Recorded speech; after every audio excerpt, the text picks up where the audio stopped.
उत्तर प्रदेश के एक छोटे से कस्बे में आरिफ नाम का एक लड़का रहता था। आरिफ की उम्र लगभग 20 साल थी।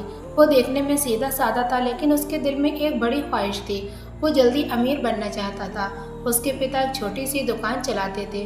दुकान से घर का गुजारा मुश्किल से चलता था। आरिफ अक्सर अपने दोस्तों को अच्छे कपड़े पहनते, महंगे मोबाइल इस्तेमाल करते हुए देखता, बाइक पर घूमते हुए देखता, तो उसके दिल में भी वही सब पाने की इच्छा जाग उठती थी। एक दिन वो अपने दोस्त नसीम के साथ बाजार आया हुआ था। नसीम के पास नई बाइक थी। आरिफ ने पूछा, नसीम, ये तुमने इतनी जल्दी कैसे खरीद ली? नसीम थोड़ा मुस्कुराया और बोला, भाई, ज़माना बदल गया है। अब मेहनत से नहीं, दिमाग से पैसा कमाया जाता है। ये सुनकर आरिफ बहुत ही हैरत अंगेज हो गया। नसीम ने इधर उधर देखा और धीरे से कहा, कुछ काम ऐसे होते हैं जो खुलेआम नहीं बताए जा सकते। ये बात आरिफ के दिल में बैठ गई थी। उसके मन में एक बेचैनी पैदा हो गई थी। वो सोचने लगा, अगर कोई ऐसा तरीका है जिससे पैसा जल्दी कमाया जा सकता है तो उसे भी ज़रूर करना चाहिए, और मैं ये तरीका ज़रूर आजमाऊंगा। उस रात आरिफ सो नहीं पाया। उसके दिमाग में बार बार वही बातें घूम रही थी, जल्दी पैसा कमाने का रास्ता। अगले दिन उसने नसीम से दोबारा पूछा। इस बार नसीम ने उसे एक योजना बताई। उसने कहा कि कुछ लोग ऑनलाइन लोगों को धोखा देकर पैसा कमाते हैं। वे नकली वेबसाइट बनाते हैं और लोगों से पैसे ले लेते हैं। आरिफ पहले थोड़ा डर गया। उसने कहा, लेकिन ये तो गलत है। नसीम हंस पड़ा। गलत और सही की बात छोड़ दो, दुनिया ऐसे ही चलती है, वरना तुम जिंदगी भर गरीब ही रहोगे। आरिफ चुप हो गया। उसके अंदर दो आवाज़ें लड़ रही थी। एक आवाज़ कह रही थी ये गलत है, जबकि दूसरी आवाज़ ये कह रही थी कि इससे वो जल्दी अमीर बन सकता है। कुछ दिनों बाद आरिफ ने अपने पिता को दुकान में थके हुए देखा। उनके माथे पर पसीना था और चेहरे पर चिंता साफ नजर आ रही थी। पिता ने कहा, बेटा, अगर तू पढ़ाई के साथ साथ दुकान संभाल लेता तो मुझे थोड़ा सहारा मिल जाएगा। लेकिन आरिफ के मन में अब कुछ और ही चल रहा था। उसने सोचा, दुकान में बैठकर वो जिंदगी भर गरीब ही रहेगा। धीरे धीरे नसीम ने उसे अपने काम में शामिल कर लिया था। शुरुआत में आरिफ सिर्फ छोटे मोटे काम करता था, लेकिन कुछ ही दिनों में उसने देखा कि पैसे सच में आने लगे हैं। पहली बार जब उसके हाथ में 10,000 रुपये आए तो उसे यकीन ही नहीं हुआ। उसने सोचा, अगर मैं ऐसे ही काम करता रहा तो जल्द ही बहुत अमीर बन जाऊंगा। लेकिन उसे ये नहीं पता था कि गलत रास्ता गलत ही होता है, और वो कुछ समय के लिए आसान लगता है, मगर उसका अंजाम हमेशा बहुत बुरा होता है। एक दिन जब वो घर आया तो उसकी माँ ने पूछा, बेटा, तेरे पास इतने पैसे कहाँ से आए? आरिफ ने झूठ बोल दिया। कहा, माँ, मैंने ऑनलाइन काम शुरू कर लिया है, उसी में इतनी तनख्वाह मिलती है मुझे। माँ ने जब आरिफ के काम के बारे में सुना तो वो बहुत ज़्यादा खुश हो गई।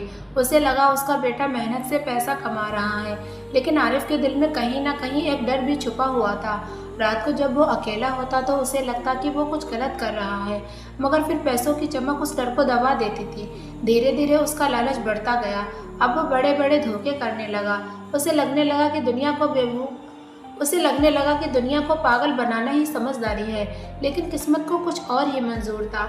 एक दिन अचानक एक ऐसी घटना हुई जिसने पूरी उसकी ज़िंदगी को बदल ही दिया था। आरिफ की ज़िंदगी धीरे धीरे बदल रही थी। पहले जो लड़का उसके पिता की एक छोटी सी दुकान में बैठने से कतराता था, अब उसके पास पैसे की कमी ना थी। उसके कपड़े बदल गए थे, मोबाइल बदल गया था और दोस्तों के बीच उसका रुतबा भी बढ़ गया था। मगर ये सब सच्चाई नहीं, बल्कि झूठ और धोखे की नींव पर खड़ा था। नसीम और उसके साथियों के साथ मिलकर आरिफ एक बड़े ऑनलाइन धोखे करने लगा था। वो लोग नकली वेबसाइट बनाते, लोगों को सस्ते सामान का लालच देते और पैसे लेकर गायब हो जाते। शुरुआत में आरिफ को थोड़ा डर लगता था, मगर जैसे जैसे पैसे बढ़ते गए उसका डर कम होता गया और लालच बढ़ता गया। एक दिन वो नए कपड़े पहनकर घर आया। उसकी माँ ने उसे देखकर हैरानी से कहा, बेटा, आजकल तू बहुत अच्छा कमाने लगा है, अल्लाह तुझे हमेशा कामयाब रखे। माँ की ये बात सुनकर आरिफ के दिल में एक अजीब सी ठेस लगी थी। उसे लगा जैसे वो अपनी माँ को धोखा दे रहा हो, मगर फिर उसने अपने दिल को समझा लिया। उसने सोचा, मैं ये सब अपने परिवार के लिए ही तो कर रहा हूँ, इसमें गलत क्या है। लेकिन सच ये था कि वो पैसों का आदी हो चुका था। कुछ महीनों में आरिफ के पास काफ़ी पैसा जमा हो गया था। उसने एक महंगी बाइक भी खरीद ली थी। जब वो पहली बार बाइक लेकर मोहल्ले में घूमा तो लोग उसे हैरानी से देखने लगे। उसके पिता ने पूछा, बेटा, इतनी महंगी बाइक कैसे ली? आरिफ ने मुस्कुरा कर कहा, पापा, मेरा काम अच्छा चल रहा है। पिता ने उसके सर पर हाथ रखा और उसे दुआ देने लगे। उन्होंने अपने बेटे पर भरोसा कर लिया, मगर हर गलत काम की एक सीमा होती है। एक दिन नसीम बहुत घबराया हुआ आरिफ के पास आया। आरिफ, बड़ी मुसीबत हो गई है। आरिफ ने चौंक कर पूछा, क्या हुआ? नसीम ने धीरे से कहा, पुलिस हमारे काम तक पहुंच गई है। किसी ने शिकायत कर दी है। ये सुनते ही आरिफ के पैरों तले ज़मीन खिसक गई। आरिफ ने घबरा कर कहा, अब क्या होगा? नसीम बोला, कुछ दिनों छुपना पड़ेगा। अब पहली बार आरिफ को अपनी गलती का एहसास होने लगा। उसे समझ में आने लगा कि उसने कितना बड़ा जोखिम उठा लिया है। उस रात जब वो सो नहीं पाया, उसे बार बार अपने अम्मी अब्बू का चेहरा याद आ रहा था। सुबह जब वो घर से बाहर निकल रहा था, तभी गली में पुलिस की जीप आकर रुक गई थी। तो पुलिस वाले नीचे उतरे और सीधे उसके पास आए। तुम्हारा नाम आरिफ है? पुलिस वालों ने कहा। उसका दिल ज़ोर ज़ोर से धड़कने लगा। आरिफ ने कहा, जी मैं ही आरिफ हूँ। तभी पुलिस वालों ने कहा, हमें तुमसे कुछ पूछताछ करनी है। मोहल्ले के लोग इकट्ठे होने लगे। सबकी निगाहें आरिफ पर थीं। उसके पिता दुकान के बाहर आए और घबरा कर बोले, क्या हुआ साहब? पुलिस वालों ने सख्त आवाज़ में कहा, आपका बेटा ऑनलाइन धोखाधड़ी के मामले में शामिल है। ये सुनते ही उसके पिता जैसे पत्थर बन गए हों। आरिफ की माँ की आंखों में आंसू बहने लगे। आरिफ को पुलिस जीप में बैठा कर लेकर चली गई। जीप चल पड़ी। जीप में बैठकर आरिफ पहली बार सच में टूट गया था। उसे याद आया कि कैसे उसने सिर्फ जल्दी अमीर बनने के लालच में अपने अम्मी अब्बू की इज्जत दांव पर लगा दी। पुलिस स्टेशन में उसने घंटों पूछताछ की। उसका सिर शर्म से झुक गया था। उसने महसूस किया जो पैसा उसे खुशी देता था वही अब उसकी सबसे बड़ी मुसीबत बन चुका था। कुछ दिनों बाद उसे जमानत मिल गई, मगर उसकी इज्जत चली गई थी। मोहल्ले के लोग उसे अलग अलग नज़रों से देखने लगे थे। उसके पिता चुपचाप रहने लगे। एक दिन आरिफ ने देखा कि उसके पिता दुकान में बैठे रो रहे हैं। ये देखकर आरिफ का दिल बिल्कुल टूट गया।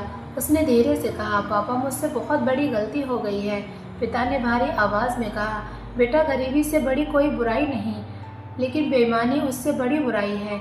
ये बात आरिफ के दिल में तीर की तरह लग चुकी थी। उसे समझ आ गया था कि उसने सिर्फ कानून ही नहीं बल्कि अपने अम्मी अब्बू का भरोसा भी तोड़ा है।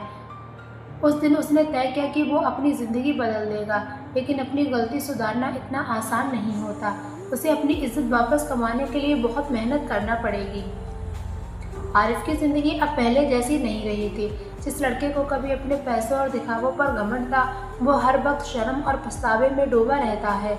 मोहल्ले के लोग उसे दूरी बनाने लगे हैं। जब भी वो बाहर निकलता है तो लोग उसे ख़राब नज़रों से देखते हैं। सबसे ज़्यादा तकलीफ़ उसे तब होती है जब वो अपनी अम्मी अब्बू को अपने बारे में सोचकर परेशान देखता है। पहले उसके मोहल्ले में सम्मानित आदमी थे, लोग उसकी इज्जत करते थे, उन्हें सलाह लेते थे, और अब वो दुकान पर बैठते हैं तो कई लोग धीरे धीरे बातें करते हैं और उनकी तरफ अजीब नज़रों से देखते हैं। आरिफ ये सब सह नहीं कर पा रहा था। एक दिन उसने हिम्मत करके अपने पिता के पास जाकर कहा, पापा मैं जानता हूँ मैंने बहुत बड़ी गलती की है, अगर हो सके तो मुझे माफ़ कर दीजिए। उसके पिता कुछ देर तक चुप रहे, फिर उन्होंने गहरी सांस ली और कहा, बेटा गलती हर इंसान से होती है, मगर असली इंसान वही है जो अपनी गलती मान ले और सुधारने की कोशिश करे। ये सुनकर आरिफ की आंखों में आंसू आ गए। उस दिन से उसने फैसला कर लिया कि वो अपनी ज़िंदगी को सही रास्ते पर ले जाएगा। अगले दिन वो खुद की दुकान पर जाकर बैठ गया। उसके पिता हैरान हो गए, तो यहाँ पर क्या कर रहा है? आरिफ के पिता ने कहा। आरिफ ने धीरे से कहा, पापा आप अगर इजाज़त दे तो मैं आपके साथ दुकान संभालना चाहता हूँ। पिता ने उसकी आंखों में देखा। उन्हें लगा एक बार उनके बेटे की बात सच्ची है। धीरे धीरे आरिफ दुकान का काम सीखने लगा। सुबह जल्दी उठना, सामान लाना, ग्राहकों से अच्छे से बात करना, ये सब उसके लिए नया था। शुरुआत में उसमें बहुत मुश्किल होने लगी थी। कभी ग्राहक उससे नाराज़ हो जाते, कभी हिसाब किताब में गलती हो जाती, मगर इस बार उसने हार नहीं मानी। वो हर दिन मेहनत करता, दिन ब दिन मेहनत करता। कुछ दिनों बाद लोगों ने भी बदलाव महसूस करना शुरू कर दिया। अब आरिफ पहले जैसा घमंडी लड़का नहीं था। वो बहुत नरम दिल बन चुका था, ग्राहकों से आदर से बात करता और ईमानदारी से काम करता। एक दिन मोहल्ले के एक बुजुर्ग दुकान पर आए। उन्होंने मुस्कुरा कर कहा, बेटा इंसान से गलती हो जाती है, मगर तूने अपनी गलती सुधार ली, ये बहुत बड़ी बात है। ये सुनकर आरिफ के दिल को थोड़ा सुकून मिला। धीरे धीरे दुकान का काम भी बढ़ने लगा। आरिफ ने नए तरीके अपनाए। उसने दुकान को साफ सुथरा रखा, ग्राहकों को अच्छा व्यवहार दिया और ईमानदारी से कारोबार किया। अब लोग फिर से दुकान पर भरोसा करने लगे। एक दिन उसकी माँ ने उसे देखा कि उनकी आंखों में खुशी के आंसू थे। उन्होंने कहा, बेटा आज मुझे अपने बेटे पर गर्व हो रहा है। आरिफ ये सुनकर बहुत खुश हो गया। उसे समझ आ गया था कि सच्ची खुशी पैसे नहीं बल्कि अपनी ईमानदारी और सम्मान से मिलती है। कुछ साल बाद आरिफ की दुकान मोहल्ले की सबसे भरोसेमंद दुकानों में गिनने जाने लगी। लोग कहते थे अगर ईमानदारी से सामान लेना हो तो आरिफ की दुकान पर जाओ। जब भी कोई युवा जल्दी अमीर बनने की बात करता तो आरिफ उसे अपनी कहानी सुना देता। वो कहता मैंने भी जल्दी अमीर बनने का सपना देखा था, मगर गलत रास्ता हमेशा इंसान को बर्बादी की तरफ ले जाता है। फिर वो मुस्कुरा कर कहता मेहनत से कमाया हुआ छोटा पैसा भी बड़े पैसे से ज़्यादा बेहतर होता है।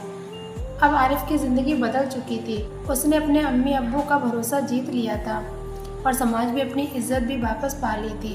और यही इस कहानी का सबसे बड़ा सबक था।